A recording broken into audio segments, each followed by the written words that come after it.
SSLC பரீட்சை முடிவு. சென்னை மண்டு ஹை ஸ்கூல்.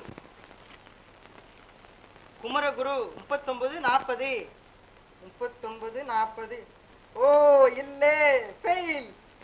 முருகேசன் 3946. 3946. ஓ அத்தையும் காணோம், காலி.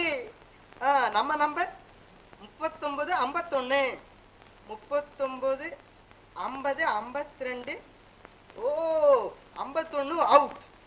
சரி, ஓட்டு அடிச்சாச்சா? ஏப்பா உனக்கு பரீட்சை பாஸ் ஆயிடுச்சாப்பா? ஏய், பரீட்சை ஃபனால் ஆச்சுடா. ஓ ரைட். அப்பா உனக்கு கல்யாணமும் ஆச்சு, பரீட்சையும் ஃபனால் ஆச்சு. இந்த மாசத்துல இருந்து சம்பளத்துல ₹1 சேர்த்து கொடுப்பா. ஏய், பரீட்சை ஃபனால் ஆச்சுடான்னா பாஸ் ஆகல